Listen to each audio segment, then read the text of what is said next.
யாழ் பல்கலைக்கழக கருப்பு கொடி விவகாரம் துணைவேந்தர் பதிவாளரிடம் 3 மணி நேர விசாரணை. குருநகர் படகு விபத்தில் சிக்கியவர்களில் மேலும் ஒருவர் உயிரிழப்பு. புத்துயிர் பெறவுள்ள கிட்டு பூங்கா. ஈரான் கப்பலில் என்ஜின் கோளாறு, திருமலைக்கு செல்வதில் சிக்கல், நலிந்த ஜேதிச. இலங்கை கடற்பரப்பில் ஈரானுக்கு தொடர்ந்தும் அச்சுறுத்தல் கொடுக்கும் அமெரிக்கா. அனூர் அரசுக்கு புதிய நெருக்கடி, நாடு முழுவதும் திட்டமிட்ட மின்சார தடை. பொதுஜன பெரமுனவின் மேதின கூட்டம் ரத்து. துணுக்காய் பிரதேச செயலக பிரிவில் காணியற்றவர்களுக்கான நேர்முக தேர்வு. மத்திய கிழக்கில் உள்ள இளைஞர்களுக்கு வெளியான முக்கிய அறிவிப்பு. மின்சார சபை ஊழியர்களை உடனடியாக பணிக்கு திரும்புமாறு அறிவுறுத்தல். தொடர்பான விரிவான செய்திகள். இலங்கையின் சுதந்திர தினத்தன்று யாழ்ப்பாண பல்கலைக்கழகத்தின் தேசிய கொடி இறக்கி அதற்கு பதிலாக கருப்பு கொடி ஏற்றிய சம்பவம் தொடர்பில் துணைவேந்தர் மற்றும் பதிவாளர் ஆகியோரிடம் குற்றப்புலனாய்வு பிரிவினர் வாக்குமூலங்களை பதிவு செய்துள்ளனர். சுதந்திர தினத்தன்று தேசிய கொடியை இறக்கி கருப்பு கொடி ஏற்றியமை தொடர்பில் விசாரணைகளை முன்னெடுக்குமாறு கடந்த பிப்ரவரி மாதம் பல்கலைக்கழக மானியங்கள் ஆணைக்குழு பல்கலைக்கழக நிர்வாகத்துக்கு பணித்திருந்தது. அதனைத் தொடர்ந்து பல்கலைக்கழகத்தின் இன நல்லிணக்க பிரிவுக்கு பொறுப்பான பேராசிரியர், மாணவர் ஒழுக்காற்று அதிகாரி மற்றும் தலைமை பாதுகாப்பு அதிகாரி ஆகியோரை கொண்ட குழு ஒன்று விசாரணைகளை முன்னெடுத்தது. குறித்த விசாரணை அறிக்கையானது பல்கலைக்கழக மானியங்கள் ஆணைக்குழுவிடம் சமர்ப்பிக்கப்பட்டது. விசாரணைகளின்றி அடிப்படையில் கருப்பு கொடியேற்றிய சம்பவத்துடன் நேரடியாக தொடர்புடையதாக 2 மாணவிகள் உள்ளிட்ட 30 பேர் அடையாளம் காணப்பட்டுள்ளனர். மாணவர்களிடம் பல்கலைக்கழக மட்டத்தில் முன்னெடுக்கப்பட்ட விசாரணைகளின் போது சிறுபான்மை தமிழ் மக்களின் அபிலாசைகளுக்கு உரிய மதிப்பு வழங்கப்படாத வரை இலங்கையின் சுதந்திர தினம் தமிழர்களுக்கு உகந்த நாளல்ல என்பதை வெளிப்படுத்தவே இந்த செயலில் ஈடுபட்டதாக மாணவர்கள் தரப்பில் தெரிவிக்கப்பட்டுள்ளது. இந்த நிலையில் தற்போது கொடியேற்றப்பட்ட சம்பவம் தொடர்பில் யாழ்ப்பாண மாவட்ட குற்றத்தடுப்பு பிரிவினர் விசாரணைகளை முன்னெடுத்துள்ள நிலையில் நேற்றைய தினம் செவ்வாய்க்கிழமை பல்கலைக்கழகத்தினுள் தமது வாகனத்தில் சென்று துணைவேந்தர் மற்றும் பதிவாளர் ஆகியோரிடம் சுமார் 3 மணி நேரம் விசாரணைகளை முன்னெடுத்து வாக்குமூலங்களை பதிவு செய்துள்ளனர். போலீசார் வாகனத்துடன் பல்கலைக்கழக வளாகத்தினுள் சென்று பல்கலைக்கழகத்தினுள் வைத்து துணைவேந்தர் மற்றும் பதிவாளர் ஆகியோரிடம் 3 மணி நேர விசாரணைகளை மேற்கொண்ட வாக்குமூலங்களை பெற்றுக்கொண்டமை தொடர்பில் மாணவர்கள் கண்டனம் தெரிவித்துள்ளனர். அதேவேளை சுதந்திர தினத்தன்று தேசிய கொடியை இறக்கி கருப்பு கொடியேற்றும் போது எடுக்கப்பட்ட காணொலிகளின் அடிப்படையில் விசாரணைகள் முன்னெடுக்கப்பட்டுள்ளதுடன் அந்நேரம் பாதுகாப்பு கடமைகளில் ஈடுபட்டிருந்த பல்கலைக்கழக பாதுகாப்பு உத்தியோகஸ்தர்கள் உள்ளிட்டவர்களிடமும் அடையாளம் காணப்பட்ட மாணவர்கள் சிலரிடமும் விசாரணைகளை முன்னெடுத்து வாக்குமூலங்களை பதிவு செய்த குற்றத்தடுப்பு பிரிவினர் நடவடிக்கை எடுத்துள்ளதாக தெரிவிக்கப்பட்டுள்ளது.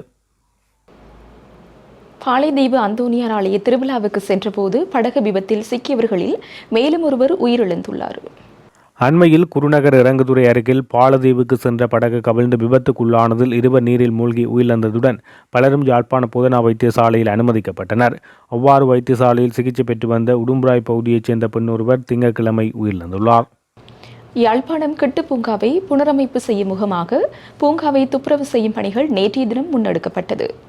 கேணல் கிட்டு என அழைக்கப்படும் சதாசிவம் பிள்ளை, கிருஷ்ணகுமார் உள்ளிட்ட புலிகளின் 10 போராளிகள் பயணித்த கப்பலை சர்வதேச கடற்பரப்பினுள் இந்திய கடற்படையினர் வழிமறைத்து சரணடைய கூறிய நிலையில் 16/1/1993 அன்று கப்பலுடன் வெடித்து சிதறி வீரகாவியமானார்கள். வீரகாவியமான கேணல் கிட்டுவின் நினைவாக யாழ்ப்பாணத்தில் முத்திரை சந்தி பகுதியில் 1994 ஆண்டு ஆகஸ்ட் மாதம் கிட்டு பூங்கா திறந்து வைக்கப்பட்டது. யுத்தம் தீவிரமடைந்து 1995 அக்டோபர் 30 மக்கள் யாழ்ப்பாணத்தை விட்டு வெளியேறிய பின்னர் கிட்டு பூங்கா முற்றாக அளிக்கப்பட்டது. அதனை அடுத்து கிட்டு பூங்கா புனரமைக்கப்பட வேண்டும் என பல்வேறு தரப்பினராலும் கோரிக்கைகள் முன்வைக்கப்பட்டு வந்த போதிலும் 2010 ஆண்டு கால பகுதியில் கிட்டு பூங்காவை சங்கிலியன் பூங்கா என பெயர் மாற்றம் செய்து புனரமைக்கும் முயற்சிகள் முன்னெடுக்கப்பட்ட போதிலும் பின்னர் அவை முழுமை பெறாது கைவிடப்பட்டது. பின்னர் பூங்கா புனரமைப்பு பணிகள் முன்னெடுக்கப்படாத போதிலும் பூங்கா அமைந்திருந்த பகுதியில் அரசியல் பிரச்சார கூட்டங்கள், கண்காட்சி கூடங்கள் என்பன நடைபெற்று வந்தன. இந்த நிலையில் தற்போது கிட்டு பூங்காவை புனரமைக்கும் பணிகளை மாநகர சபை முன்னெடுக்க உள்ள நிலையில் முதல் கட்டமாக பூங்காவை சுற்றி சுற்றுமதில் கட்டி அதனை பாதுகாக்கும் நடவடிக்கை முன்னெடுக்கப்பட உள்ளது. இதனை முன்னிட்டு நேற்றைய தினம் யாழ் மாநகர சபை உறுப்பினர்கள், ஆணையாளர் உள்ளிட்ட மாநகர சபை அதிகாரிகள் கலந்து கொண்டு துப்புரவு பணிகளை முன்னெடுத்தனர். அனைவருக்கும் வணக்கம். இன்றைய தினம் 10ஆம் தேதி 3ஆம் மாதம் 2026ஆம் ஆண்டு இந்த சங்கிலியன் பூங்கா மற்றும் கிட்டு பூங்கா என்று அழைக்கப்படுகின்ற இந்த பூங்கா நீண்ட நாட்களாக துப்புரவு செய்யாமல் காணப்பட்டு பத்தைகள் வளர்ந்து காணப்பட்டிருக்கப்படுவது எங்களுக்கு ஒரு மன வருத்தத்துக்குரிய ஒன்றாக இருந்த போதும் இன்றைய தினம் எங்களுடைய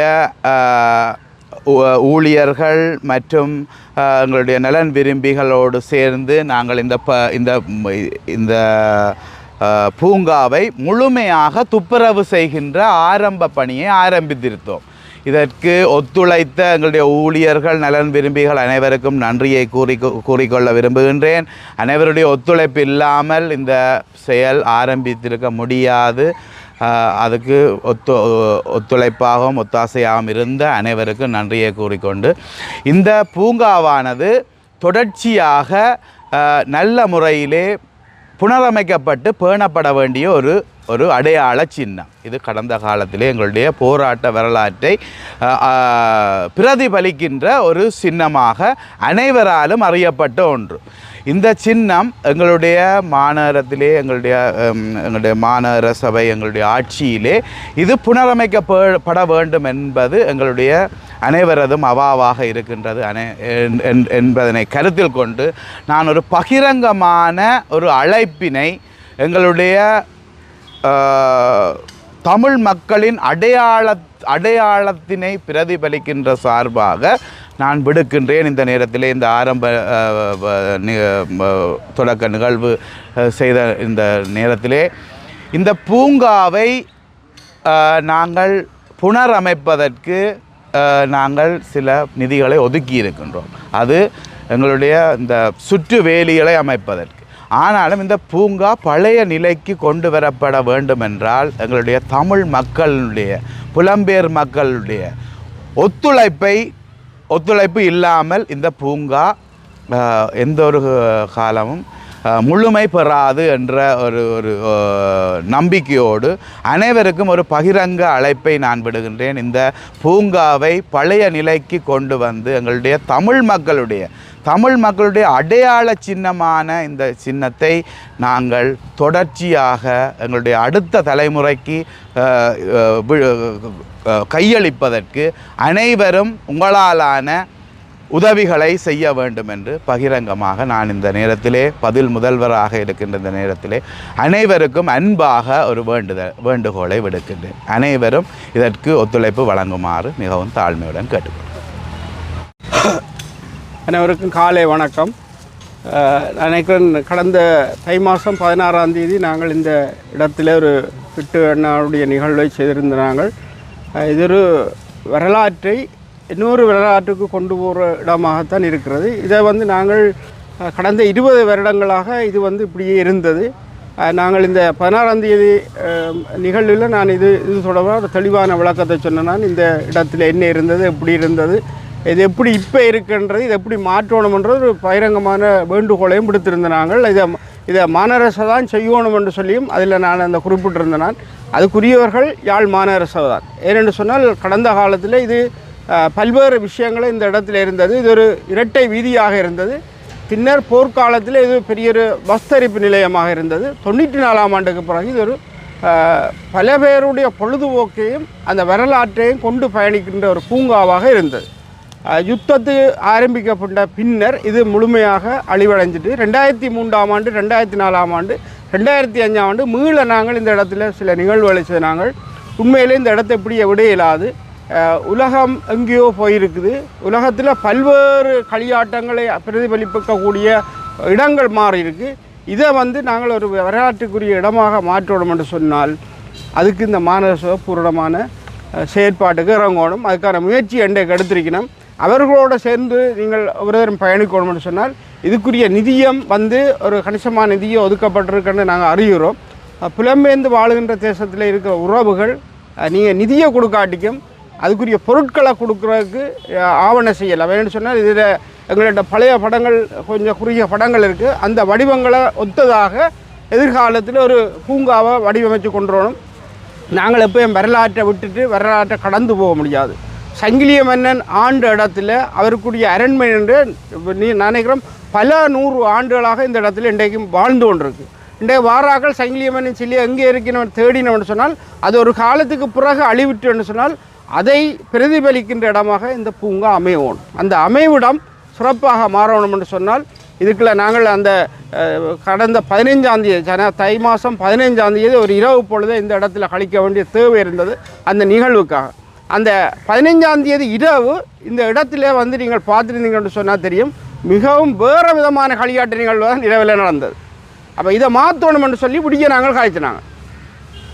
அந்த மாற்றினாத்தான் இது மாறும்ன்றது உண்மையில் யாழ் மாநகர பிரதி முதல்வருக்கும் சக உறுப்பினர்களுக்கு நாங்கள் நன்றி கூடணும். இது கட்சி அரசியல் கடந்து போகணும். இப்போ இது இவர் தான் என்று சொல்லி தமிழரசு கட்சிக்கு ஒரு சாயத்தை பூசிட்டு போகிற அதை அவையில் செய்யணும், அவைகளுக்கு அரசியல். இது அப்படி இல்லை. இந்த நிகழ்வை யார் செய்தாலும் அதுக்கு நாங்கள் பக்கபலமாக இருக்கணும்னு சொன்னால் இப்போ இந்த தமிழரசு கட்சி இதுக்கு போயிட்டுது அதுன்ற பக்கம் பண்ண நாங்கள் தமிழரசு கட்சி இல்லை, ஆனால் கட்சி ஒரு முயற்சி எடுக்குது. அந்த கட்சி அந்த உறுப்பினர் முயற்சி எடுக்கணும், அதுக்கு நாங்கள் பூரண ஆதரவு கொடுப்போம். என்ன சொன்னால் அதுக்காக தான் நாங்கள் இந்த ஆதரவை தேடி தான் வந்திருக்கிறோம்.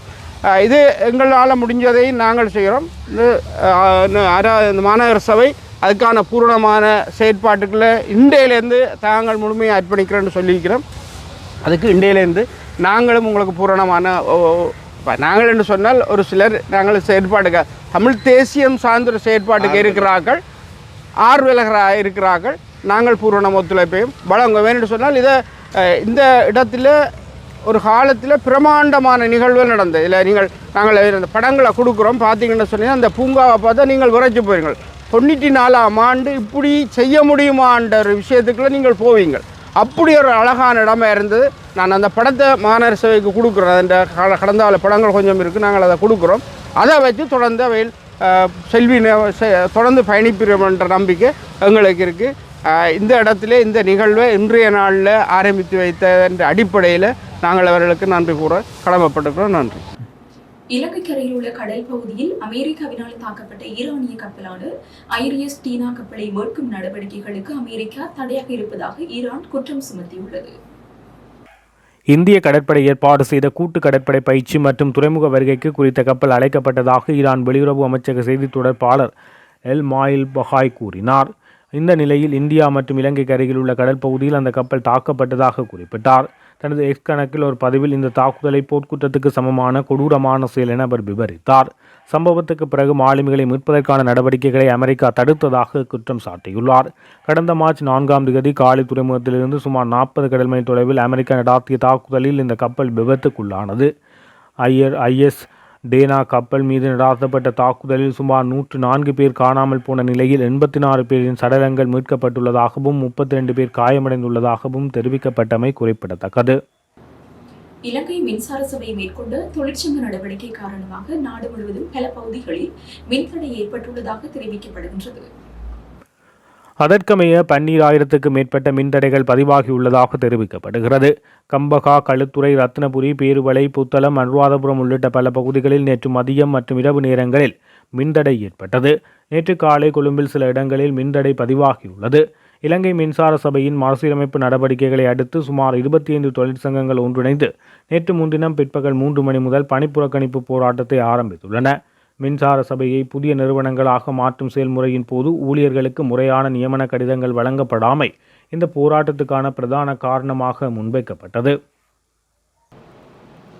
அமெரிக்காவின் தாக்குதலால் விபத்துக்குள்ளான ஐரிஸ் டீனா கப்பலிலிருந்து மீட்கப்பட்ட சடலங்களை ஒப்படைக்குமாறு ஈரான் அரசாங்கம் கோரிக்கை விடுத்தால் அந்த சடலங்களை அவர்களிடம் ஒப்படைக்க இலங்கை அரசாங்கம் தயாராக இருப்பதாக அமைச்சரவை பேச்சாளர் அமைச்சர் நலிந்த ஜெயதிச தெரிவித்தார்.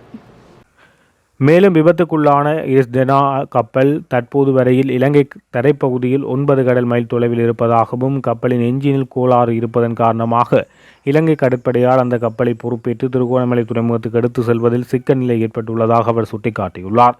அரசாங்க தகவல் திணைக்களத்தில் நேற்று இடம்பெற்ற அமைச்சரவை முடிவுகளை அறிவிக்கும் வாராந்த செய்தியாளர் மாநாட்டில் அவர் இதனை தெரிவித்துள்ளார். மத்திய கிழக்கு போர் விடயத்தில் நாங்கள் நடுநிலையாக அரசு இந்த யுத்தத்தில் நாங்கள் பங்கு பெற்றவில்லை. நடுநிலையான அரசு என்ற அடிப்படையில் சமுத்திர சட்டத்திட்டங்கள் அடிப்படையில் செயற்பட்டு வருகிறோம்.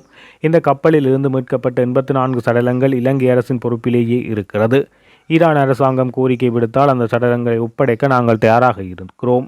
அதே போன்று மேலும் இந்த சம்பவத்தில் பாதிக்கப்பட்ட 32 பேர் கடற்படையினுடைய பொறுப்பில் வைத்தியசாலைகளில் சிகிச்சை பெற்று வருகின்றனர். இதுபோன்ற சந்தர்ப்பங்களில் நடுநிலை அரசொன்று செயற்பட்ட விதம் தொடர்பில் ஆராய்ந்து அதற்கான சட்டங்கள் ஒழுங்கு விதிகள் அடிப்படையில் செயற்பட தயாராக இருக்கிறோம். அதேபோல் 2வது கப்பலில் இலங்கை அரசாங்கத்தினால் பொறுப்பேற்கப்பட்டு தற்போது கடற்படையின் பொறுப்பில் 206 ஈரானியர்கள் தொடர்பிலும் தற்போது அமுலில் இருக்கும் சட்ட ஒழுங்கு விதிகள் அடிப்படையில் நடவடிக்கை எடுக்க அரசாங்கம் தயாராக இருக்கிறது. இந்த சடலங்கள் எமது நாட்டில் இருக்கும் வரை, சிகிச்சை பெற்று பெறுபவர்கள் எமது பொறுப்பில் இருக்கும் வரை அவர்களுக்கு அவசியமான தேவைகளை வழங்குவதற்கும் செலவுகளை செய்வதற்கும் அரசாங்கம் நடவடிக்கை எடுக்கும். இதுவே அரசாங்கத்தின் தீர்மானமாகும். நடுநிலை அரசு என்ற அடிப்படையில் இந்த செயற்பாடுகளை முன்னெடுத்து வருகிறோம். உலக அளவில் ஏற்றுக்கொள்ளப்பட்ட கடல் மைல்களில் அளவெடுத்தல் மற்றும் எமது கடல் எல்லைகளில் பொருளாதார வலயத்தை புரிந்து கொள்ள முடியும். நாமல் ராஜபக்சவின் மைல்களின் அடிப்படையில் அளவெடுத்தால் மாத்திரமே இந்த தாக்குதல் எமது கடல் எல்லையில் நிகழ்ந்ததாக கருத்தில் கொள்ள முடியும். 12 கடல் மைல் தொலைவே எமது எல்லை. அதற்கு அப்பால் பிரத்யேக பொருளாதார வலயம். அவ்விடயத்தில் பொருளாதாரம் சார்ந்த எமது உரிமை இருக்கிறது. அக்கப்பல் போக்குவரத்து நடவடிக்கைகளில் எமக்கு தலையீடு இருக்காது. அந்த பகுதியை சகல நாடுகளும் பயன்படுத்த முடியும். ஆனால் இந்த தாக்குதல் இடம்பெற்ற கப்பல் எமது கடல் எல்லையில் இருக்கவில்லை. 12 கடல் மைல் தொலைவுக்கு அப்பாலே இந்த கப்பல் தாக்குதலுக்கு உள்ளாகியுள்ளது. இந்தியாவில் இடம்பெற்ற கடற்படையின் பயிற்சி நடவடிக்கையில் உலகில் பல்வேறு நாடுகள் பங்கு பெற்றிருந்தன. பிப்ரவரி 26ஆம் தேதி குறித்த ஈரான் கப்பலும் மார்ச் 9, 13ஆம் தேதிகளின் நட்புறவு வருகைக்காக கூறப்பட்டது. இதுபோன்ற பயிற்சி நடவடிக்கைகளின் போது ஒரே கடற்படையைச் சேர்ந்தவர்கள் அழைப்பு விடுத்திருக்க முடியும். ஆனால் அது விசேட அழைப்பும் இல்லை.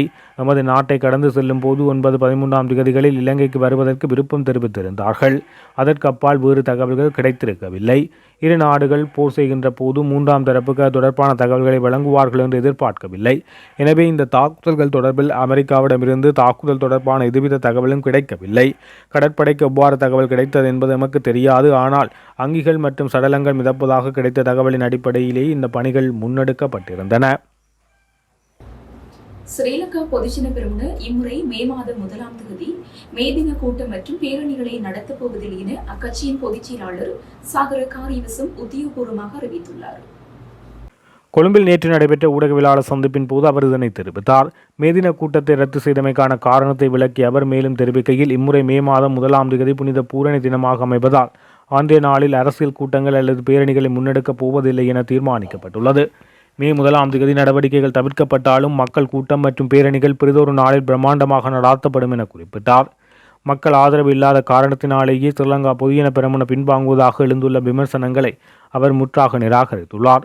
எமக்கு மக்கள் பலம் இல்லை என அவரும் நினைக்க வேண்டாம். எமக்கு இன்னும் மக்கள் ஆதரவு பலமாகவே உள்ளது.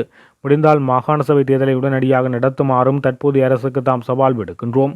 அப்போது மக்கள் பலம் யாருக்கு உள்ளது என்பது வெளிச்சத்துக்கு வரும் என சாகர காரியவசம் சுட்டிக்காட்டியுள்ளார். தேர்தல் குறித்த எதிர்பார்ப்புகள் அதிகரித்துள்ள நிலையில் பிரதான அரசியல் கட்சிகள் மேதின கூட்டங்களுக்கான ஏற்பாடுகளை செய்து வரும் நிலையில் ஸ்ரீலங்கா பொதுஜன பெரமுனவின் இந்த தீர்மானம் அரசியல் வட்டாரங்களில் பேசுபொருளாகியுள்ளது. துணுக்காய் பிரதேச செயலக பிரிவில் காணியற்றவர்களுக்கான நேர்முக தேர்வு நடைபெற்றது. துணுக்காய் பிரதேச செயலக பிரிவில் காணியற்றவர்களாக பதிவு செய்யப்பட்டுள்ள மக்களின் தகுதியை சரிபார்த்து உண்மையில் காணியற்றவர்களாக உள்ளவர்களை அடையாளம் காணும் நோக்கில் நேர்முக தேர்வுகள் தொடர்ச்சியாக முன்னெடுக்கப்பட்டு வருகின்றன. அதன் ஒரு பகுதியாக நேற்று அனஞ்சியன்குளம் கிராம சேவையாளர் பிரிவில் காணியற்றவர்களாக பதிவு செய்துள்ள 111 விண்ணப்பதாரிகளுக்கான நேர்முக தேர்வு காலை 10 மணிக்கு துணுக்காய் பிரதேச செயலகத்தில் ஆரம்பமாகி நடைபெற்றது. இந்த நேர்முக தேர்வில் 66 விண்ணப்பதாரிகள் நேரில் கலந்து கொண்டு தங்களது விவரங்களை சமர்ப்பித்தனர். இந்த நிகழ்வு துணுக்காய் பிரதேச செயலாளர் திரு இ. ரமேஷ் அவர்களின் தலைமையில் நடைபெற்றதுடன் காணிக்கிளை உத்தியோகத்தர் குறித்த கிராம சேவையாளர் மற்றும் சமூக மட்ட அமைப்புகளான கிராம அபிவிருத்தி சங்கம், மாதர் கிராம அபிவிருத்தி சங்கம், கமக்கார் அமைப்பு ஆகியவற்றின் பிரதிநிதிகள் கலந்து கொண்டு விண்ணப்பதாரிகளின் தகவல்கள், வாழ்வாதார நிலைமை மற்றும் தகுதிகள் தொடர்பான விரிவான பரிசீலனைகளை மேற்கொண்டனர். இந்த செயல்முறை மூலம் உண்மையில் காணியற்ற நிலையில் வாழ்ந்து வரும் குடும்பங்களை சரியாக அடையாளம் காணுதல் மற்றும் எதிர்காலத்தில் அவர்களுக்கு சட்டபூர்வமான காணி வழங்குவதற்கான நடவடிக்கைகள் முன்னெடுத்துச் செல்வதல் முக்கிய நோக்கமாக கொண்டதாகும். துணுக்காய் பிரதேச செயலகம் பிரதேச மக்களின் நலனை கருத்தில் கொண்டு இத்தகைய செயற்பாடுகளை தொடர்ந்து முன்னெடுத்து வருகின்றமை குறிப்பிடத்தக்கது. மத்திய கிழக்கில் வசிக்கும் இலங்கையர்களுக்கு தேவையான அவசரகால வசதிகளை மேற்கொள்வதற்காக தூதரங்களுக்கு விசேட நிதி ஒதுக்கீடு செய்யப்பட்டுள்ளதாக தெரிவிக்கப்பட்டுள்ளது. குறித்த விடயத்தை இலங்கை வெளிநாட்டு வேலைவாய்ப்பு பணியகத்தின் தலைவர் கோசல விக்ரமசிங்க தெரிவித்துள்ளார். ஊடகங்களுக்கு கருத்து தெரிவிக்கும் போது அவர் இதனை குறிப்பிட்டுள்ளார். இதன் அடிப்படையில் மத்திய கிழக்கில் உள்ள இலங்கை தூதரகங்கள் ஊடாக இலங்கையர்களுக்கு தேவையான பாதுகாப்பு மற்றும் அடிப்படை வசதிகளை உறுதிப்படுத்த இந்த நிதி பயன்படுத்தப்படும் என அவர் குறிப்பிட்டுள்ளார். பிராந்தியத்தில் மோதல் நிலைமை நிலவிய போதிலும் இலங்கையர்கள் வேலைவாய்ப்புக்காக மத்திய கிழக்கு நாடுகளுக்கு செல்வதில் எவ்வித தடைகளும் இல்லை எனவும் வெளியேற்ற நடவடிக்கைகள் வழமை போல் தொடர்வதாக அவர் குறிப்பிட்டார். இதன் அடிப்படையில் அங்குள்ள இளைஞர்களின் பாதுகாப்பு குறித்து பணியகம் மற்றும் தூதரகங்கள் தொடர்ச்சியாக கண்காணித்து வருவதாகவும் அவசர தேவைகளுக்கு தயாராக இருப்பதாகவும் தெரிவிக்கப்பட்டுள்ளமை குறிப்பிடத்தக்கது. யாழ்ப்பாணம் போதனா வைத்தியசாலையில் இரத்த வங்கியில் எல்லா வகை இரத்தத்திற்கும் தட்டுப்பாடு ஏற்பட்டுள்ளதால் இரத்த வங்கி ஆபத்தான நிலையில் உள்ளதாக இரத்த வங்கியினர் தெரிவித்துள்ளனர். யாழ்ப்பாணம் போதனா வைத்தியசாலை இரத்த வங்கியில் எல்லா வகை இரத்தத்துக்கும் தட்டுப்பாடு ஏற்பட்டுள்ளது. எமது இரத்த வங்கியில் 330 பைண்ட் குருதி இருக்க வேண்டும். ஆனால் தற்போது இருக்கும் குருதியின் அளவு 192 பைண்ட் ஆகும். இது எமது இரத்த வங்கியை பொறுத்தவரை மிகவும் ஆபத்தான நிலையாகும். இதனால் நோயாளர்களுக்கு தேவையான குருதியை விநியோகிக்க முடியாத நிலையில் இருக்கிறோம். இரத்த தான முகாம்கள் ஏற்பாடு செய்யப்பட்டு குருதி சேகரிக்கப்பட்டாலும் நாளாந்தம் விநியோகிக்கப்படும் குருதியின் அளவு அதிகரித்து செல்கிறது.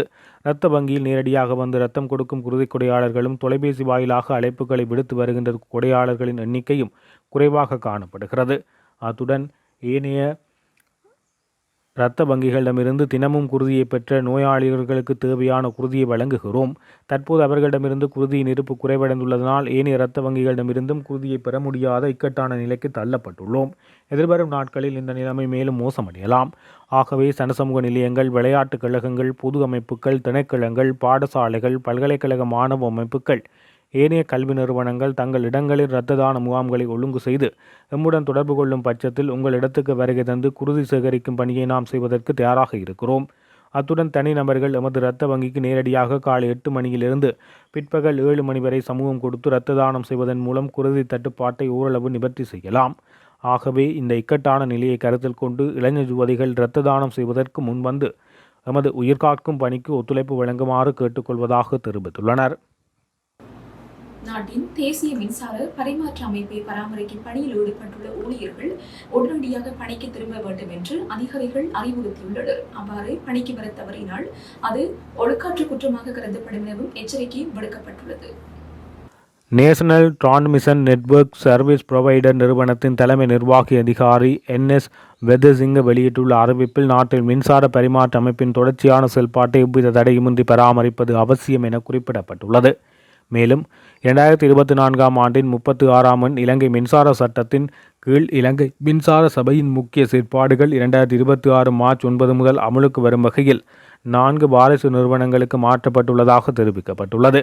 அறிக்கையின்படி பிப்ரவரி மாதம் 28ஆம் தேதியன்று வெளியிடப்பட்ட விசேட வட்ட மானி எண் 2477/47 கீழ் மின்சாரம் தொடர்பான அனைத்து சேவைகளும் ஏற்கனவே அத்தியாவசிய சேவைகளாக அறிவிக்கப்பட்டுள்ளன. ஆரம்ப இடமாற்ற திட்டத்தின் அடிப்படையில் தற்போது மின்சார சபையின் அனைத்து ஊழியர்களும் சம்பந்தப்பட்ட நிறுவனங்களுக்கு நியமிக்கப்படுவார்கள் என தலைமை நிர்வாக அதிகாரி தெரிவித்துள்ளார். புதிய நிறுவனங்களின் கீழ் ஊழியர்களுக்கு நியமன கடிதங்கள் வழங்குவதற்கான நடவடிக்கைகள் நடைபெற்று வரும் நிலையில் தடையற்ற மின்சார விநியோகத்தை உறுதி செய்வதற்காக ஊழியர்கள் வழக்கம் போல் தங்களது கடமைகளை தொடர வேண்டும் என அறிவுறுத்தப்பட்டுள்ளது. இந்த நிலையில் அத்தியாவசிய சேவை விதிமுறைகளை மீறி சில ஊழியர்கள் பணிக்கு வர தவறியதுடன் தொழிற்சங்க நடவடிக்கைகளில் ஈடுபட்டுள்ளதாகவும் அறிவிப்பில் தெரிவிக்கப்பட்டுள்ளது. அத்தகைய செயல்பாடுகள் கடும் குற்றமாக கருதப்படும். அதற்கேற்ப ஒழுக்காற்று நடவடிக்கை எடுக்கப்படும் என அந்த அறிவிப்பில் தெரிவிக்கப்பட்டுள்ளது. இத்துடன் ஜெஃப்னக்லரியின் மதிய நேர பிரதான செய்திகள் நிறைவடைகின்றன. மேலதிக செய்திகளை அறிந்து கொள்ள www.jeffnaclery.lk என்ற இணையதளத்தினூடாக இணைந்து கொள்ளுங்கள்.